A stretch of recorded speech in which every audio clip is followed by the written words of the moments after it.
Going on, guys? Happy Wednesday. This is Mike. I'm here with Richard, one of our esteemed project managers here at Youtech. And today we're going to talk to you about how you can learn more about marketing, which one of the ways is just by watching this video, FYI. But Richard and I, we'll throw around ideas all the time throughout the office. We're constantly reading things. We're engaging with things. Of course, we're putting things into action here. We are an agency. And then of course, we're always reviewing as well. And those kind of fall into an acronym that we've created, which would be R.E.A.R, R-E-A-R, read, engage, act, review.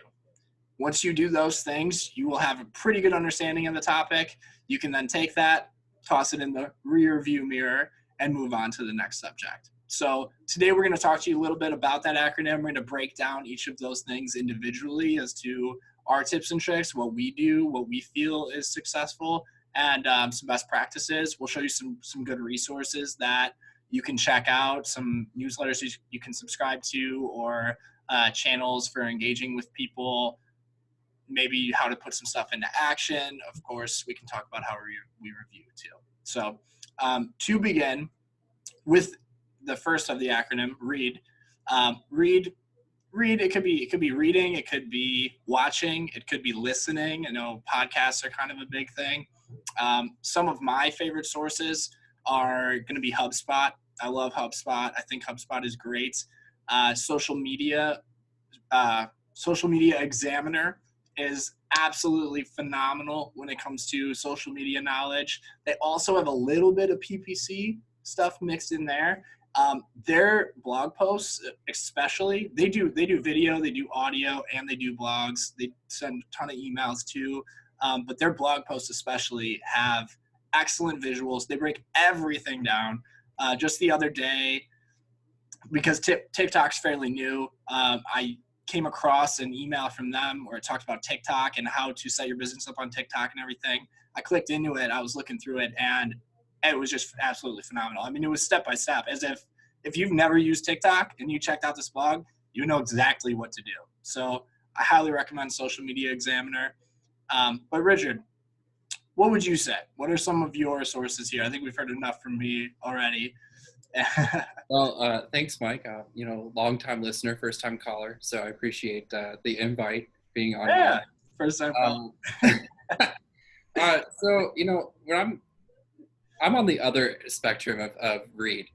For me, I like to engage with content or read content, but for the most part, I try to absorb everything, kind of visually. I'm really guilty about just getting home and propping up my feet and just watching Netflix all the time. I will say it's like really great for me to be able to absorb content visually. So, making sure that whenever I'm using my computer for personal purposes, or whenever I'm even just, watching Hulu, I'll make sure that I'm watching ads and I'm engaging with like other people's ideas, and kind of just examining them on like a more macro level of like, why does this work? That from like an overall strategy like standpoint really helps me and gives me like creative ideas that like then turn into practical thought applications. So when I actually do want to read, which, comes and goes, I like to read resources like Adweek. I think they have a really great site. I hate that some of it's behind a paywall, but you do get several free articles a month. And usually they have like great conglomerates or like just like list of really awesome ads that have come out recently. They'll break them down into the technical aspects. But also share like upcoming like news. And for agencies that like really want to thrive creatively, it's a really good resource. Yeah. I'm a fan of that one as well. I do tend to, it's funny, because like I said at the beginning, everyone kind of has their own different ways of consuming media, right? And personally, I like to read, but I feel like I'm in the minority on that these days. I feel like everyone likes to watch or listen, but I don't know. Sometimes it's a little slow for me. Yeah. I skip ahead when I can. Yeah. I'm also like, when I read something, I want to like get to the end as fast as I can. So I'll become guilty of like skimming because I'll kind of like get to the point, And so when I really want to absorb something, I can definitely slow myself down. But for the most part, like I just take in things better visually and try to. It also makes me think a little bit more critically. I think, to think for myself a little bit more, and then, to be able to evaluate on my own terms before I see someone else's opinion on it. It's kind of like when you watch an ad and create your own thoughts for it. It's kind of like watching a movie without reading any reviews. Like you can kind of gauge for yourself Yeah, if you like it or not. I like that. I like that a lot. So Well, one more resource that I really want to touch on before we move on here to the next portion. But when it comes to SEO knowledge, I feel like that is one area where, well, the communities are just great for SEO, and we'll touch on that in a second. But Search Engine Journal is a really good resource there too. So if you're looking for anything as far as Google updates or changes to Google My Business or just different case studies on, we took 1,000 websites and we analyzed all their organic traffic and here's what we found. Those kind of articles are all on there, and they're really good. They also have a lot of input from the community too, which I think is a good transition, because when it comes to communities, you're going to want to engage with people. And that's one of the best ways to continue learning marketing knowledge, is through that engagement. And there are a few places that you can do this. I personally really, really like Twitter for this. And there aren't a lot of things I really like Twitter for, so this is kind of the main thing. But the SEO community, especially on Twitter, is especially strong. There's people like Rand Fishkin, who is constantly sharing just data on searching and all that kind of stuff. Content marketing is also pretty big on there.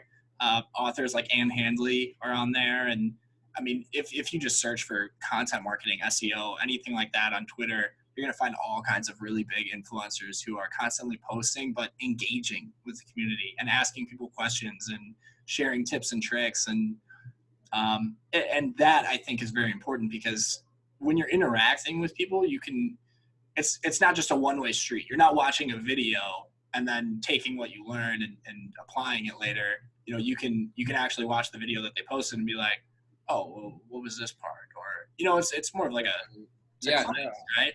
I completely agree. And like, especially if you get into those like long-winded Twitter threads, those are like a great opportunity for you to like be able to really follow someone's train of thought.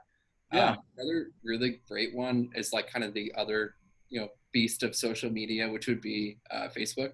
I think Yeah. Facebook, even though they've gotten a lot of flack for a lot of things over the last couple of years, specifically relating to its advertising policies, their Facebook groups are, they're Yeah. phenomenal. I do Um, like those. I know I can't even tell you how many Facebook groups, and I've made so many connections with people.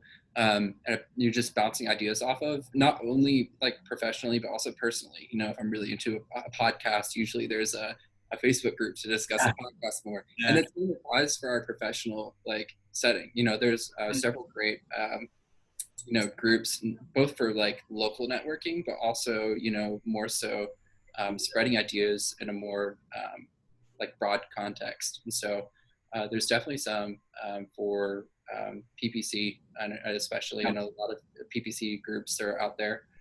There's a lot for SEO as well for more technical aspects. But there's also some for even just industry related things.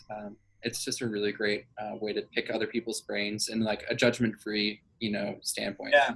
Yeah. Um, in the one area that like I can definitely say I've learned the most and engaging with, it's been actually like since so many of our clients are really heavily into Shopify, is reading what people are doing on Shopify in these Facebook groups. Some of these e-commerce people, they really are reinventing the wheel. And it's really cool to see the innovation that they're coming up with.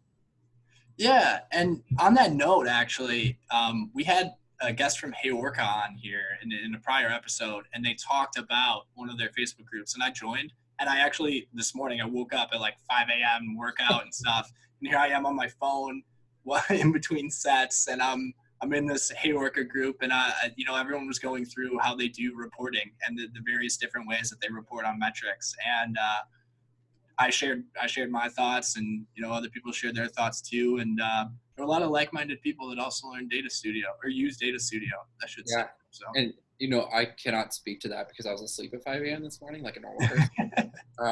But A normal person, yeah. yeah, I mean, there's been other times. It's like a great opportunity for you when you're engaging with people, when you're putting yourself out there in like a personal and professional context. So it's a really great way to make friends. You never know how that can benefit you later on in life. Yeah. It could turn into a vendor relationship. I've had, specifically with Hey Orca, my previous agency job. I know that like I reached out to those guys, way before they became super mainstream about using their platform. And now, another agency later, I'm here and I'm using Hey Orca daily, which Yeah. is really cool. But that's like a connection we made, via engaging, and I was familiar with the platform coming into this job because of a LinkedIn connection and bouncing ideas off of someone. So You bring up a good point with LinkedIn. I'm sorry, I didn't mean to cut you off, but it's a whole nother channel that I got excited. I'm sorry, I had to jump in, but yeah, LinkedIn is a whole nother channel that is great for engaging with other people as well. I would say honestly, probably not as much as a Facebook group or as SEO Twitter, but I will say it is good, and depending if you're following the right people, it's all about individuals on LinkedIn. It's really not about companies.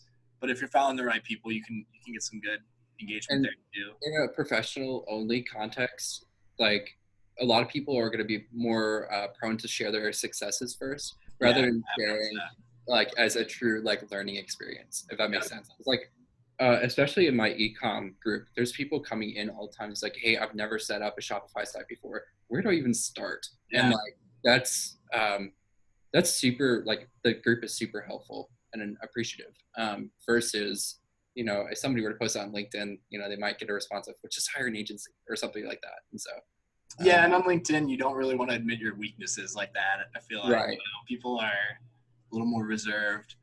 Yeah, good point. Well, let's talk about putting some of this into action too. I mean, this is obvious. I think it's very obvious. Anytime you learn anything, you can absorb it, you can watch it, you can see it, you can ask questions, but until you actually do it, you don't really know. And theory is always different than the application, right? I mean, I've read so many things and then go to do something for the first time and it blows up in my face. And that happens to me with cooking. I can't cook anything. I almost just swore, but I didn't, thankfully. But yeah, you got recipes and stuff, and then you're putting it together. You look at the picture or like furniture, putting that shit together. Oh, damn it. Well, there we go. Oh, it's out there. Sorry. I love you. I love you all. But yeah, when it comes to marketing, it's the same thing. I mean, you have to do it to really learn, and it's never going to be perfect the first time you do it. It's never going to be perfect. And in fact, if you're trying for perfection in marketing, you're going to move too slow, I think, always, and you're never actually going to get anything done to really hit your business goals. And I think when it comes to marketing, it's one of those areas where you just have to take your best shot at something, put it all out there, and then revise and test along the way. I mean, that's what marketing is. You if everyone knew the exact right way to do it right off the bat the first time, and then you just let it go and you never touch it again, everyone would be rich as hell. But that's not the way it works. Right. And, talking here, it kind of reminds me of a TV show I really like called Nailed It. It's a Netflix show, just all on the Netflix train. Yeah, it's a Netflix show about amateur baking. And it's okay. Yeah, all these people like put themselves out there. They like often have never, they don't really bake that much, period, let alone like they put themselves out on national TV to essentially be judged by other people. For me, like the act stage is very much like being on Nailed It. It's like you're in the middle of learning something and there's other people watching, but you know what? Like at the end of the day, like you're in a supportive context, like everybody wants you to succeed. And, something might get messed up, but you never know unless you try. And so, for me, and to take this analogy even further, like amateur baking on Nailed It is the first thing you get is you get the task and then you get a recipe. For your recipe for success for the act stage, I think you got to really depend on SMART goals. And I know that you talked about it on this before, but for anybody that does not know, SMART goals are specific, measurable, achievable, relevant, and time bound. So whenever you are creating a SMART goal, you want to make sure that you are or you're setting yourself up for success. To get the recipe right, you have to have the right ingredients, and being able to, measure them out, being able to put a time constraint on it, being able to all this stuff, is it. Unless you have that, you're not really going to be able to do well in the act stage. Yeah, and arbitrary goals, are not even arbitrary goals, but just Sure. vague goals are things that I hear a lot from people, just in general. People say things like, "Oh yeah, I want to increase my sales." It's like, Right. what is everyone? That's not a goal. Yeah. That's not a Everyone goal. wants to be rich. Like Yeah. everyone wants to spend more time with their family. Everyone wants to retire at 50. It's like, it's actually, how do you get there? Like, we had a 401k meeting today. Like, you need to be saving this much per year at this interest Yeah, rate to be able to retire at this age. And it's like, that is that's how super, you do a goal.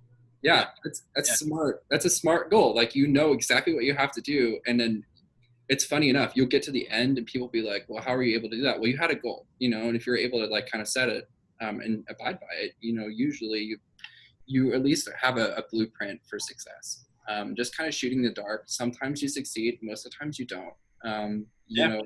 If you really lean heavily into the goal that you're setting, as well as, relying on that community that you fostered in, step E, engage. Yeah.